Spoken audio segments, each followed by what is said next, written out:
On voudrait voir un drapeau blanc hissé par le Hamas. Je dirais que c'est plus une question de morale que question politique. Du point de vue domestique, c'est vis-à-vis du gouvernement, vis-à-vis de Netanyahou, vis-à-vis de toute l'équipe qui gère aujourd'hui la crise, certaines récompenses qui est plus morale qu'autre chose.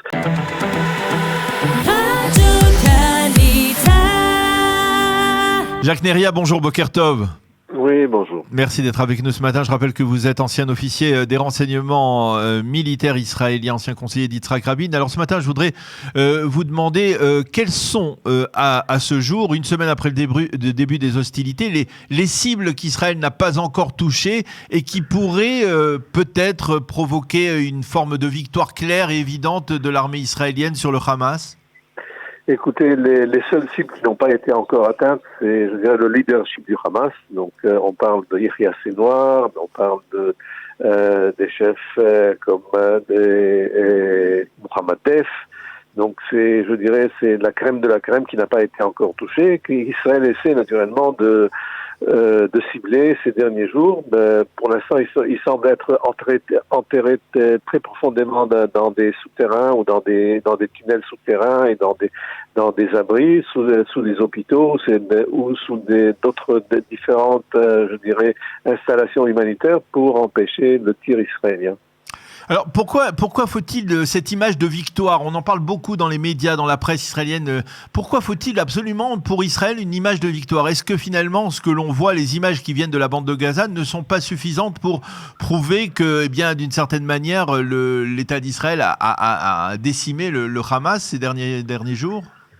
Écoutez, ce que le public israélien voudrait, c'est tout simplement, après 20 ans et plus de ça, d'attaques permanentes sur les villes frontaliennes et puis sur les villages frontaliers et sur les kibbutzim et sur Moshavim, on voudrait voir un drapeau blanc hissé par le Hamas. Je dirais que c'est plus une question de morale que question politique. Et surtout, je dirais, du point de vue domestique, c'est vis-à-vis du gouvernement, vis-à-vis de Netanyahou, vis-à-vis de toute l'équipe qui gère aujourd'hui la crise avec Hamas, et je dirais une certaine récompense qui est plus morale qu'autre chose. Je suis d'accord avec vous que les résultats sur le terrain sont tels que Hamas devrait se réveiller demain matin en disant « mais qu'est-ce que j'ai fait? Pourquoi est-ce que j'ai provoqué la folie de l'Israélien ?» Mais c'est pas le style du Hamas. Non, c'est pas le style du Hamas, mais peut-être on disait à l'époque que c'était pas le style aussi de Hassan Nasrallah, et puis on se rappelle très bien de sa célèbre phrase une fois qu'il est sorti des abris après la guerre de 2006 en disant mais qu'est-ce que j'ai fait? Si je pensais que ça allait être le résultat, je n'aurais jamais initié cette guerre. Et la preuve, c'est que depuis 2006 jusqu'à aujourd'hui, il y a une dissuasion qui tient entre nous et Hezbollah. Alors, je voudrais qu'on essaye de déterminer, si c'est possible, une date de la fin des hostilités. Aujourd'hui, on le voit, il faut bien l'avouer, même du côté du président Biden, qui est, on va dire, doit faire face à une opposition à l'intérieur de son parti. Le président Biden reste relativement solide, mais la nuit dernière, il a demandé très clairement à Benjamin Netanyahou de tout faire pour instaurer le plus rapidement possible un cessez-le-feu. À votre avis, un cessez-le-feu devrait intervenir dans combien de temps? Écoutez, Daniel, le cessez-le-feu est en train d'être négocié. Ne vous trompez pas, nous sommes en train de négocier un cessez-le-feu sous le feu. Donc, ça s'est passé avec les armées pendant les dernières guerres avec les armées arabes. En négociant le cessez-le-feu, les canons n'ont pas cessé de tirer. Donc, je dirais que nous sommes en train d'une course contre la montre. Cette course devrait se terminer avec un accord au moins, je dirais, de principe entre Israël et le Hamas par l'intermédiaire des États-Unis, par l'intermédiaire de l'Égypte. Le Qatar, pour l'instant, est éloigné. Donc, je ne sais pas quelle sorte d'accord. Naturellement, nous voudrions avoir un désarmement complet du Hamas, une neutralisation de tout le territoire palestinien dans la région de Gaza.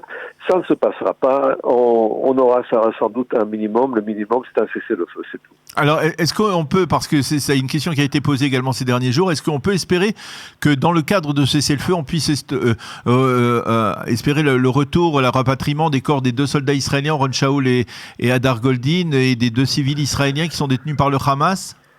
Écoutez, j'espère que ça serait pas là aussi une image de victoire pour l'État d'Israël de ce point de vue-là? Ça serait l'ultime image. Je suis d'accord avec vous. Le problème, c'est que je ne suis pas tellement sûr que cela va se passer. Pourquoi finalement, si on a des cartes, si Israël a encore des cartes à jouer, en disant si vous nous rendez pas les dépouilles mortelles des 2 soldats et on continuera, pourquoi finalement cette carte n'est pas jouée? Parce que il y a en contrepartie à libérer près de 1500 prisonniers du côté du Hamas et de certaines conditions qu'Israël ne peut pas accepter. Donc pour l'instant, c'est hors jeu. Ouais, ça veut dire que Israël n'a pas encore suffisamment de cartes dissuasives. Écoutez, Daniel, nous allons terminer cette confrontation militaire avec un espèce de répit. Ce répit-là va peut-être être de 2, 3, 4 ans au maximum, pour le temps de Hamas de recouvrer, je dirais, ses forces, de se rebâtir, et puis on va se retrouver de nouveau dans un nouvel engagement militaire avec eux. Ça ne va pas se terminer tant que nous n'allons pas, nous ne prendrons pas la décision d'entrer dans la bande de Gaza et d'éliminer le Hamas et de juger tous ces... Ça c'est clair, Jacques, mais par exemple, est-ce qu'on peut instaurer des conditions de cessez-le-feu qui soient pas différentes de celles au lendemain de l'opération Bordure Protectrice, c'est-à-dire quelque chose qui, par exemple, empêche, on va dire, le Hamas de se doter des matériaux qui permettent de produire des bombes et des missiles, tout simplement. Daniel, on a accepté une décision du Conseil de sécurité des États-Unis qui porte le numéro 1701, oui. De l'année 2006. Et le lendemain, cette résolution n'a jamais été implémentée sur le terrain. Hezbollah l'a ignoré dès le premier jour, donc ça ne va même pas servir. L'encre ne va même pas sécher sur le papier et les choses vont se détériorer sur le terrain. Donc ce matin, vous n'êtes pas particulièrement porteur d'une information encourageante, au moins pour les habitants du pourtour de la bande de Gaza. Non, ce que je peux dire, c'est que tout simplement, vous savez, comme disait le CID, le combat finit faute de combattants, mais pour l'instant, c'est la fatigue des 2 côtés est certainement là. Il faut tenir le coup et pour essayer d'imposer plus, de créer plus de dégâts chez le Hamas pour que la reconstruction chez lui prenne beaucoup plus de temps. Et cette reconstruction qui prendra plus de temps nous donnera un peu plus de répit. Eh bien, Jacques Neria, merci beaucoup pour toutes ces précisions, pour nous avoir expliqué un peu la situation, la complexité de la situation actuelle. Merci beaucoup d'avoir été avec nous ce matin et bonne journée. Bonne journée à vous aussi, merci.